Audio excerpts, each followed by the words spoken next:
नमस्कार, मैं doctor Udaybhan, university of Allahabad. मैं सबसे पहले इस मंच के माध्यम से, उड़ान चैनल के माध्यम से आप लोगों को जो भी चीज़ें प्रोवाइड करा रहा हूँ, ये बहुत ही मतलब ऐसा है कि हम आपको बहुत सारी चीज़ों से अवगत करा रहे हैं, सिलेबस से अवगत करा रहे हैं। और इस मंच तक हमें पहुँचने में या हमारे ज्ञान में हमारे गुरुओं का बड़ा योगदान है, जो यूनिवर्सिटी ऑफ इलाहाबाद में प्रोफेसर हैं। चूँकि मैं यहीं का पढ़ा लिखा हूँ, तो बहुत सारी चीज़ें मेरे गुरुओं का आशीर्वाद है कि मैं इस तरह के चीज़ों कर पा रहा हूँ। सबसे पहले मैं सारे गुरुओं को प्रणाम करता हूँ। उसके बाद आप लोगों को ये बताता हूँ कि जो मैं अभी तक की कड़ियों में, हमने पिछले कक्षा में बीए सेकेंड ईयर का फर्स्ट पेपर डिस्कस किया था। आज हम बीए सेकेंड ईयर के सेकंड पेपर को डिस्कस करेंगे। तो उस पेपर में सबसे पहले हम बात करते हैं कि यूनिवर्सिटी ऑफ इलाहाबाद का ही सिलेबस डिस्कस हो रहा है, किसी और जगह का नहीं।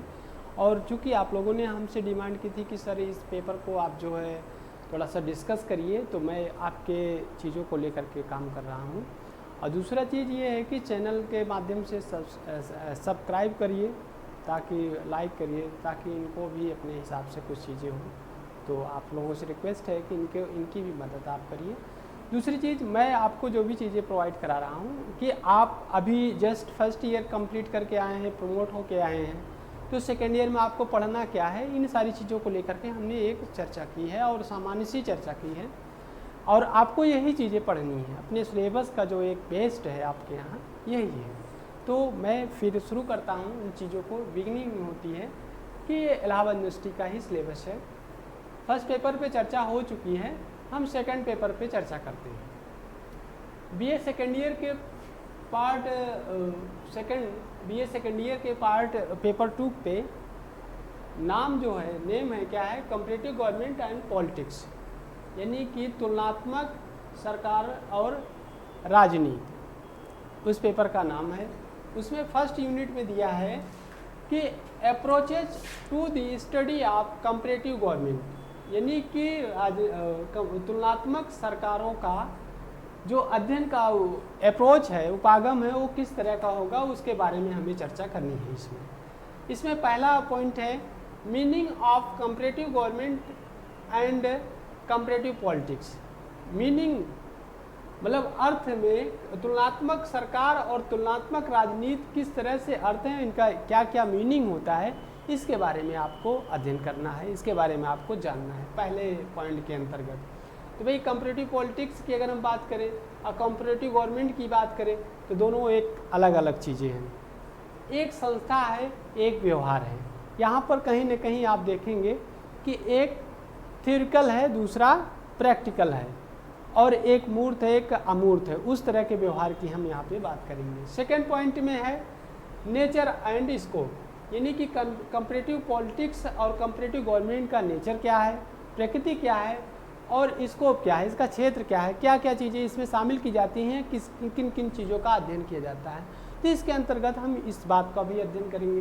दूसरी चीज़ है, थर्ड चीज़ है इसमें कि ट्रेडिशनल एंड मॉडर्न अप्रोचेज, यानी कि जो परंपरागत अप्रोचेज हैं, उपागम हैं, और जो आधुनिक उपागम हैं, उन दोनों का क्या अंतर है, उन दोनों को किस तरह से इसमें अध्ययन किया जाता है, और किन तुलनात्मक अध्ययन के अंतर्गत किन अप्रोचेज को हम मॉडर्न कहेंगे, किन को हम ट्रेडिशनल कहेंगे, इनके बारे में भी हम अध्ययन करेंगे। तो ये सारी चीज़ें हम फर्स्ट यूनिट के अंतर्गत करेंगे। फिर हम बात करते हैं सेकेंड यूनिट की। तो सेकेंड यूनिट में है कॉन्स्टिट्यूशन एंड कॉन्स्टिट्यूशनलिज्म, यानी कि संविधान और संविधानवाद।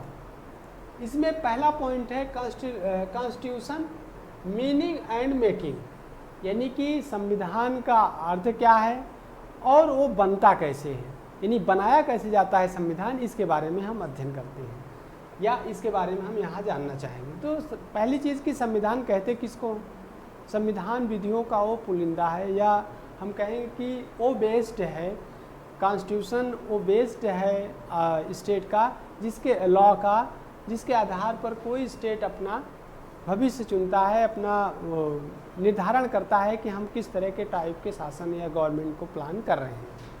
दूसरी चीज़ हम चर्चा करेंगे अमेंडमेंट एंड रिवीजन, यानी कि उसमें अमेंडमेंट्स यानी संशोधन कैसे होते हैं, उसके पुनर्सुधार कैसे, रिवीजन कैसे होता है, उसमें किस तरह की चीज़ें शामिल की जाती है, किस तरह के कैसे उसमें परिवर्तन होता है, तो इन दोनों के अंतर्गत हम इसमें इन चीज़ों को शामिल कर सकते हैं।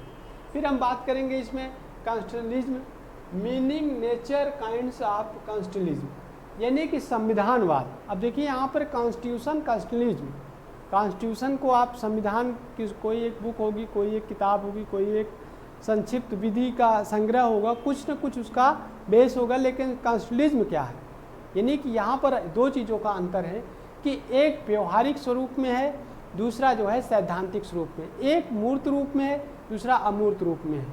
यानी कॉन्स्टिट्यूशनलिज्म की हम बात करें कि किस तरह से संविधानवाद है कि नहीं है, ये हम किस पे बेस करेंगे, किस आधार पर, किस बेस पर हम जानेंगे कि कहाँ किस देश में संविधान है, किस देश में नहीं है।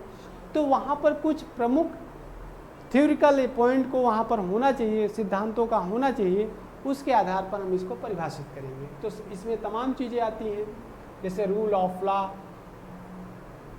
ये रूल ऑफ लॉ क्या है, विधि का शासन क्या है, विधि के शासन के हिसाब से अगर हम देखेंगे तो विधि का शासन क्या होता है, लिमिटेड गवर्नमेंट क्या होती है, इन सारी चीज़ों को लेकर के हम यहाँ पे चर्चा करेंगे।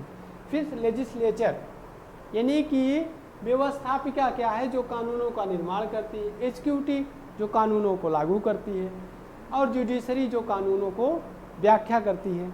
इन सारी चीज़ों को, ये चूँकि पूरी तरह से ये तीनों अंग सरकार के हैं, इसको कहा जाए ओरिजिन ऑर्गन ऑफ गवर्नमेंट, यानी सरकार के अंग की बात कहते हैं हम इसको। ये हम सेकंड यूनिट में चर्चा करें। लेकिन अब थर्ड यूनिट की बात करते हैं, तो थर्ड यूनिट में है organisation of governments. Organisation of government यानी सरकार के जो संगठन हैं, सरकार के जो प्रकार हैं, सरकार के जो आकार हैं, उसके आधार पर हम कैसे निर्धारित करेंगे कौन सी गवर्नमेंट किस स्वरूप की है, किस प्रकृति में है, किस नेचर की है। तो उसमें हम सबसे पहला पॉइंट लेते हैं यूनिटरी एंड फेडरल, यानी कि एकात्मक और संघात्मक, जिसको हम हिंदी में बोलते हैं एकात्मक और संघात्मक। दूसरे पॉइंट के अंतर्गत हम बात करते हैं तो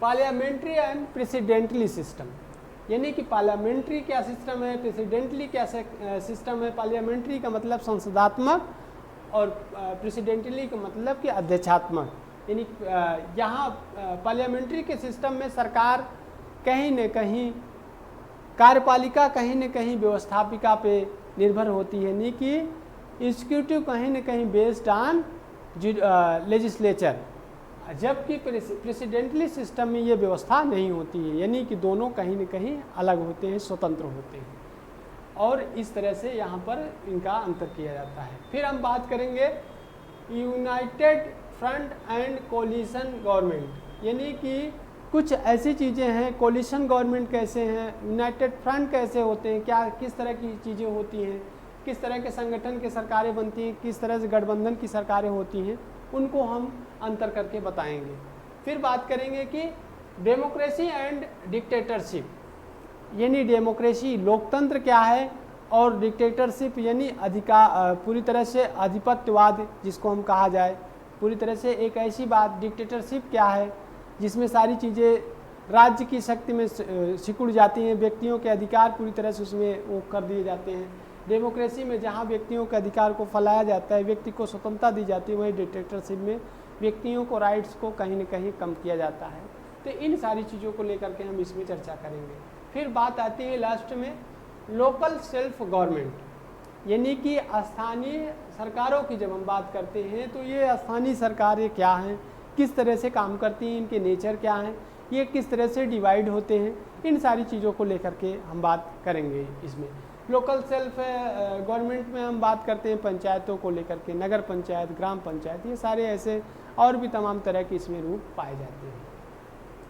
फिर हम 3 यूनिट के बाद 4th यूनिट की चर्चा करेंगे। 4th यूनिट में हम बात करेंगे पॉलिटिकल कल्चर एंड सोशलिज्म की।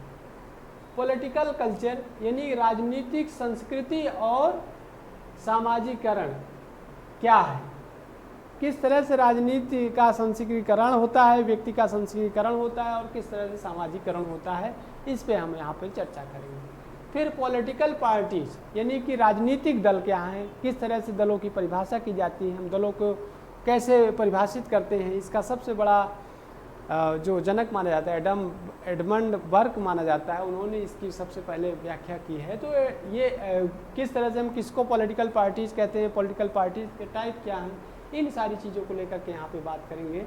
तो इसमें क्या क्या होगा, organisation and function of political party, यानी इनके संगठन क्या हैं, इनके कार्य क्या हैं और किस तरह से ये व्यवहार करते हैं, इसमें हम यहाँ पे चर्चा करेंगे। फिर टाइप्स ऑफ पार्टी सिस्टम, यानी कि पार्टी सिस्टम दल व्यवस्था का कितने प्रकार के होते हैं, उस पर हम बात करेंगे। फिर लिबरल डेमोक्रेटिक यानी कि उदारवादी लोकतांत्रिक व्यवस्था क्या है। फिर model and communist model with special reference of to China, मतलब यहाँ पर हम मॉडल की बात करेंगे डेमोक्रेटिक की, और मॉडल कम्युनिस्ट क्या है दोनों की बात करेंगे। लिबरल डेमोक्रेटिस्ट क्या है, कम्युनिस्ट डेमोक्रेटिस्ट क्या है, उनके मॉडल क्या है, और हम बात करेंगे कि चाइना क्या है, चाइना के विशेष रेफरेंस में इसकी चर्चा की जाएगी। तो ये पार्टी सिस्टम में हम चाइना को लेते हैं, डेमोक्रेटिक उदारवादी डेमोक्रेटिक को लेते हैं। फिर बात करते हैं role of parties in modern state, मतलब जो आधुनिक राज्य हैं उसमें दलों की क्या भूमिका है, किस तरह की भूमिका वो निर्वाह कर रहे हैं और किस तरह से वो व्यवस्थाओं को चला रहे हैं, किस तरह से व्यवस्थाओं का आगे चल रही हैं, उनको हम इसमें चर्चा करेंगे। फिर अगले पॉइंट पे आएंगे तो प्रेशर ग्रुप्स, यानी कि पॉलिटिकल पार्टीज़ की बात अगर हम बात करेंगे तो प्रेशर ग्रुप्स क्या हैं, उसके मतलब कि दबाव समूह अगर कहा जाए तो उनको कहा जाएगा। मीनिंग होगा उसमें, इम्पोर्टेंस होगा, and kinds of pressure groups, यानी कि उसमें काइंड्स ऑफ प्रेशर ग्रुप कितने हैं, मैंने प्रेशर ग्रुप के मीनिंग क्या हैं, उनका महत्व क्या है और कितने प्रकार के होते हैं, इस पे चर्चा की जाएगी। फिर हम अगला बात करेंगे role and techniques of pressure groups in democracy, यानी कि लोकतंत्र में इनका रोल क्या है, इनकी टेक्निक क्या है, किस हिसाब से व्यवहार करते हैं, काम करते हैं और किस टेक्निक के आधार पर इन्होंने अपनी चीज़ों को आगे बढ़ाया है, उसके आधार पर हम प्रेशर ग्रुप को परिभाषित करेंगे और बताएंगे उनके भूमिकाओं को किस हिसाब से या आगे आप पढ़ेंगे। हम फिर 5 यूनिट की बात करते हैं। 5 यूनिट में है इलेक्टोरल प्रोसेस, यानी कि यहाँ पर जो प्रोसेस है, जो प्रक्रिया है, हम राजनीतिक दल को जान गए, पॉलिटिकल पार्टीज़ को जान गए, पार्टी सिस्टम को जान गए और उसके बाद डेमोक्रेटिक व्यवस्था को जान गए। तो इन सारी पॉलिटिकल गवर्नमेंट को जान गए, तो गवर्नमेंट, पॉलिटिकल पार्टीज और ये सिस्टम कैसे चलेगा, इनको चलाने के लिए कौन होगा, तो इसमें हम कैसे हम कहें ये कौन शासन करेगा कौन नहीं करेगा। तो इसमें एक तरीका होता है, वो क्या तरीका है, इलेक्टोरल प्रोसेस, यानी कि चुनाव का तरीका होता है, एक प्रक्रिया होती है चुनाव करने का। उस तरीके के आधार पर हम सरकारों का चयन करते हैं, सरकार में पॉलिटिकल पार्टीज आती हैं और सरकार से बाहर जाती हैं, किसके माध्यम से, इन इलेक्टोरल के माध्यम से, इन चुनाव के माध्यम से, और चुनाव के माध्यम से सत्ता में वापसी होती है, सत्ता से बाहर जाते हैं। तो इसको हम 5 यूनिट के अंतर्गत चर्चा करेंगे। इसमें पहला पॉइंट है electoral system and voting behaviour, यानी कि इलेक्टोरल सिस्टम क्या है और वोटिंग व्यवहार क्या है। हम वोट किस सिद्धांत के आधार पर देते हैं, कि किस तरह का व्यवहार होता है समाज में, कैसे व्यवहारिक आधार पर हम वोटिंग करते हैं, इन सारी चीज़ों को लेकर के इस पॉइंट के अंतर्गत अध्ययन करेंगे, स्टडी होगी। फिर अगला पॉइंट होगा direct democracy, referendum, initiative and recall, यानी कि डायरेक्ट डेमोक्रेसी क्या है, जो प्रत्यक्ष लोकतंत्र क्या है और जनमत संग्रह क्या है, इन सारी चीज़ों को, रिकॉल क्या है, इन सारी चीज़ों को लेकर के हम चर्चा करेंगे, लेकिन with special reference to Switzerland electoral reform, यानी कि अगर हम इसको अध्ययन करेंगे तो विशेष तौर से स्विट्जरलैंड के संदर्भ में करें, चूँकि वहीं पर सारी व्यवस्थाएं इस तरह से डायरेक्ट डेमोक्रेसी की जो बात है वो आज वहीं पर पूरी तरह से प्रत्यक्ष रूप से लागू है। फिर हम इस सेकंड पॉइंट पे बात करते हैं। तो सेकंड पॉइंट पे है public opinion and mass media meaning nature, role and importance, यानी पब्लिक ओपिनियन यानी लोक जनमत क्या है, एंड मास मीडिया क्या है, किस तरह से मास मीडिया उसको आगे बढ़ाती है, किस तरह से मीडिया में वो सारी चीज़ें जाती हैं, उनके बारे में हम चर्चा करेंगे। उसका नेचर क्या है, उनका प्रकृति क्या है, और प्रकृति के आधार पर हम उसको कैसे डिफाइन करेंगे, इन सारी चीज़ों को लेकर के चर्चा की जाएगी। फिर बात है अगले पॉइंट की, और लास्ट पॉइंट है इस सिलेबस का, और वो है ब्यूरोक्रेसी, जिसके आधार पर ब्यूरोक्रेसी यानी नौकरशाही आज के समय में बहुत ही महत्वपूर्ण भूमिकाओं को लेकर के कार्य कर रहा है, और उसके आधार पर उसके टाइप्स क्या हैं, किस उसकी मीनिंग क्या है, हम नौकरशाही से क्या क्या अपेक्षा करते हैं, नौकरशाही डेमोक्रेसी के लिए कितना उपयोगी है, इन तमाम चीज़ों को लेकर के हम इसमें चर्चा करेंगे। तो ये रही आपके बीए सेकेंड ईयर को सेकंड पेपर, जिसमें कंपैरेटिव गवर्नमेंट्स और पॉलिटिक्स की बात है।